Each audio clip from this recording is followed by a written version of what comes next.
दोस्तों नमस्कार, स्वागत है आपका यूट्यूब चैनल एबी टेक में। आज है 10 फरवरी 2024 और जान लेते हैं आज की महत्वपूर्ण खबरें जो आज के प्रमुख समाचार पत्रों पर छाई हुई हैं और आप लोगों के लिए बहुत ही इम्पोर्टेंट हैं।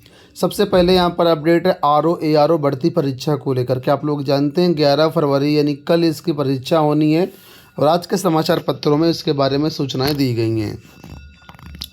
दिया गया कि ARO की प्री परीक्षा कल, केंद्रों पर पहुंची सामग्री। समीक्षा अधिकारी सहायक समीक्षा अधिकारी 2023 की प्रारंभिक परीक्षा 11 फरवरी को शुचितापूर्ण संपन्न कराने के लिए कड़े इंतजाम किए गए और सामग्री पहुंच गई है। केंद्रों की व्यवस्थाएं देखने के लिए यूपीपीएससी से पर्यवेक्षक भेजे गए हैं। प्रत्येक पर्यवेक्षक के जिम्मे 10 से 15 केंद्र हैं। इस परीक्षा में 10,76,004 अभ्यर्थी शामिल होंगे। परीक्षार्थियों की संख्या अधिक होने के कारण हर जिले में नोडल अधिकारी भी तैनात किए गए हैं। परीक्षा के लिए यूपीपीएससी ने 58 जिलों में 2,387 केंद्र बनाए हैं। सभी केंद्रों पर परीक्षा सामग्री भेज दी गई है। इसका प्रश्न पत्र कोषागार में पहुंचा दिया गया है। केंद्रों की निगरानी सीसीटीवी से होगी। हर केंद्रों पर पुलिस तैनात रहेगी। पेपर लीक ना हो इसके लिए खुफिया टीम भी सक्रिय हैं। हर जिले में static magistrate, sector magistrate, zonal magistrate और नोडल अधिकारी की ट्रेनिंग वगैरह भी दी गई है। आयोग के उप सचिव विनोद गौड़ ने बताया कि इसकी परीक्षा 2 पाली में सुबह 9:30 से 11:30 और 2:30 से 3:30 बजे के बीच कराई जाएगी। अभ्यर्थियों को दोनों पाली में शामिल होना है। पहली पाली में सामान्य अध्ययन के वस्तुनिष्ठ प्रकार के 140 प्रश्न पूछे जाएंगे। दूसरी पाली में सामान्य हिंदी के 60 प्रश्न पूछे जाएंगे। प्रत्येक प्रश्न 1 नंबर का होगा। कुल 200 अंकों की परीक्षा होगी और इस परीक्षा में सफल होने वाले अभ्यर्थी जो आगामी जुलाई में होने वाली 400 अंकों की मुख्य परीक्षा में शामिल हो पाएंगे। उन्होंने बताया कि परीक्षा केंद्रों का गेट 1 घंटे पहले खुलेगा और 10 मिनट पहले बंद कर दिया जाएगा। देर से आने वाले अभ्यर्थियों को प्रवेश नहीं दिया जाएगा। इस परीक्षा के जरिए ARO के 411 पदों पर चयन होगा। अभ्यर्थियों को परीक्षा केंद्र पर 2 फोटो और पहचान पत्र की मूल एवं छाया प्रति लेकर के आना होगा। तो ये हो गई यूपीपीएससी ARO के बारे में सूचना। साथ में यहाँ पर एक अपडेट और है कि ARO परीक्षा के लिए 2 केंद्रों के पते में संशोधन किया गया है। तो यहाँ पर देखो इसके बारे में जानकारी दी गई है कि जो परीक्षा हो रही है इसमें राजकीय inter college U1 sector 12 plot number 4 tech zone greater Noida Gautam Buddh Nagar की जगह पते को संशोधित किया गया है। और दूसरा है राजकीय इंटर कॉलेज न्यू बस्ती इस्माइलगंज सानी फतेहगढ़ फर्रुखाबाद। इसके भी एड्रेस में परिवर्तन किया गया है। तो नया एड्रेस आपको स्क्रीन पर दिख रहा होगा। इसके अलावा एडमिट कार्ड आप देखेंगे तो वहाँ पर भी आपको दिख जाएगा। नोटिस भी कल इसके बारे में जारी की गई है।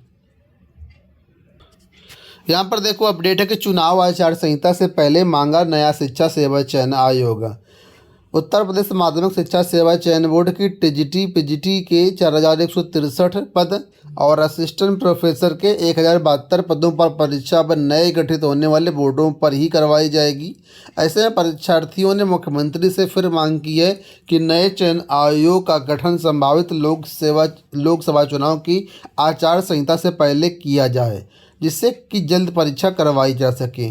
प्रतियोगी छात्र प्रतिनिधिमंडल के शीतला प्रसाद ओझा ने बताया है कि नए चयन आयोग में एक अध्यक्ष 12 सदस्यों के चयन के लिए आवेदन प्रक्रिया पूर्ण हो चुकी है। ऐसे में उन्होंने मुख्यमंत्री से मांग की है कि अध्यक्ष और सदस्यों का चयन लोकसभा चुनाव की आचार संहिता लगने से पहले किया जाए, ताकि टीजीटी पीजीटी की परीक्षा और असिस्टेंट प्रोफेसर की परीक्षा जो है समय से करवाई जा सके। 13 लाख लगभग अभ्यर्थी हैं टीजीटी पीजीटी में, 1 लाख अभ्यर्थी हैं असिस्टेंट प्रोफेसर में और काफ़ी लंबे समय से परीक्षा के लिए इंतज़ार कर रहे हैं। यहाँ पर देखो अपडेट है कि पूर्व प्रधानमंत्री चौधरी चरण सिंह नरसिंह व हरित क्रांति के जननायक स्वामीनाथन को मिलेगा भारत रत्न। केंद्र सरकार ने पूर्व के प्रधानमंत्री चौधरी चरण सिंह व PV नरसिंह राव और विख्यात कृषि वैज्ञानिक MS स्वामीनाथन को मरणोपरांत देश का सर्वोच्च नागरिक सम्मान भारत रत्न देने की घोषणा की है। प्रधानमंत्री नरेंद्र मोदी ने शुक्रवार को सोशल मीडिया पर यह घोषणा की है।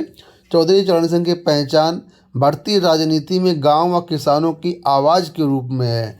नरसिंह राव देश को आर्थिक संकट से निकालने वाले और आर्थिक सुधारों के प्रणेता के रूप में जाने जाते हैं। डॉक्टर स्वामीनाथन जो है हरित क्रांति के जनक व देश को अनाज उत्पादन में आत्मनिर्भर बनाने के लिए जाने जाते हैं। तो फिलहाल कल 3 लोगों को भारत रत्न पुरस्कार देने की घोषणा की गई है। देखो यहाँ पर अपडेट है कि 16 साल से असिस्टेंट प्रोफेसर भर्ती पूरी नहीं, हर चरण पर विवाद। प्रदेश के सहायता प्राप्त महाविद्यालयों में असिस्टेंट प्रोफेसर की ऐसी भर्ती भी है जो 16 सालों से पूरी नहीं हो पाई। भर्ती के हर चरण पर विवाद के कारण 1.5 दशक से चली आ रही कानूनी लड़ाई के जल्द समाधान के आसार भी नहीं दिख रहे हैं, क्योंकि 4 जनवरी को हाईकोर्ट की सिंगल बेंच की नियुक्ति देने के आदेश को डबल बेंच में चुनौती देने की तैयारी चल रही है। उत्तर प्रदेश उच्चतर शिक्षा सेवा चयन आयोग ने 2008 में विज्ञापन संख्या 42 के तहत 34 विषयों में 337 पदों के सापेक्ष भर्ती शुरू की थी, जिसमें से उच्चतर शिक्षा सेवा चयन आयोग ने 21 विषयों में 184 अभ्यर्थियों का अंतिम रूप से चयन किया, जिसके बाद निदेशक उच्च शिक्षा ने 130 अभ्यर्थियों को भी इसमें जो है दे दी। हालांकि इसी बीच अगस्त 2010 में हाईकोर्ट के स्थगन आदेश आने के चलते लगभग 54 अभ्यर्थियों की नियुक्ति अधर में लटक गई। यही नहीं, शेष बचे 13 विभागों के 140 से अधिक पदों के सापेक्ष साक्षात्कार आज तक नहीं कराया जा सका है।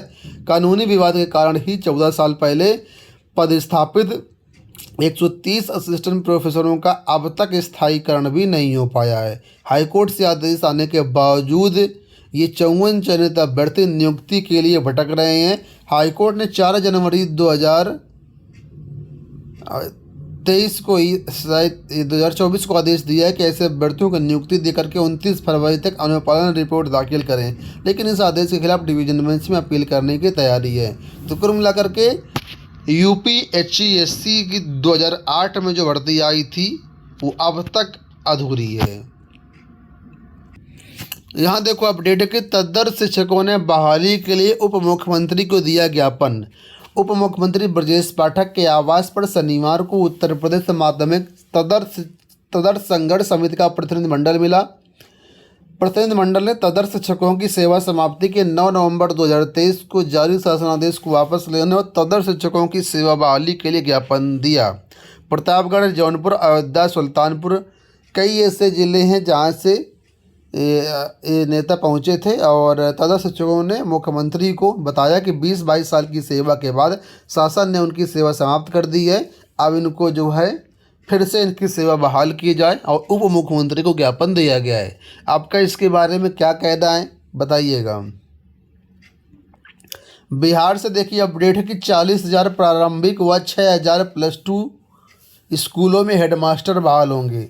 सूबे के 6,000 से अधिक +2 स्कूलों में प्रधानाध्यापक और 40,000 प्रारंभिक स्कूलों में प्रधान शिक्षक नियुक्त होंगे। शिक्षा विभाग ने इसकी तैयारी कर ली है।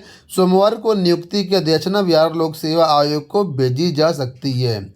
इसके पहले सभी जिला पदाधिकारियों को रोस्टर क्लियरेंस के लिए प्रस्ताव भेज दिया गया है। वहां से प्रस्ताव आने के बाद आगे की कार्रवाई होगी। दरअसल वर्ष 2022 में BPSC के माध्यम से 6,421 प्रधानाध्यापकों की नियुक्ति का विज्ञापन जारी किया गया था। इसमें केवल 421 प्रधानाध्यापकों का ही चयन हो पाया था। अभी तक संबंधित पद रिक्त हैं। नियुक्ति के लिए कई बार प्रयास किए गए लेकिन सफलता नहीं मिली। तो 40,000 प्रारंभिक स्कूलों में प्रधान शिक्षक नियुक्त होंगे, ऐसी जानकारी निकल के आ रही है। वहीं पर एक आपके लिए खुशखबरी है। देखिए, सक्षमता परीक्षा नियोजित शिक्षकों को 3 के बदले मिल सकते हैं 5 मौके। इसी के बारे में यहाँ पर अपडेट दिया गया कि शिक्षा विभाग के अपर मुख्य सचिव के पाठक ने शुक्रवार शाम सीतामढ़ी स्थित डैड भवन में कहा कि सक्षमता परीक्षा में नियोजित शिक्षकों को 3 के बदले 5 मौके मिल सकते हैं। डैड के मीटिंग हॉल में नियोजित शिक्षकों व पदाधिकारियों से बातचीत में उन्होंने कहा कि परीक्षा से डरने की जरूरत नहीं है, बिल्कुल सरल प्रश्न पूछे जाएंगे। मुख्यमंत्री ने इसको लेकर के निर्देश जारी कर दिया है। तो कुल मिलाकर के यहाँ पर नियोजित शिक्षकों को 5 मौके मिल सकते हैं। दोस्तों, ये हो गई आज की सारी अपडेट। इस वीडियो में इतना ही। धन्यवाद।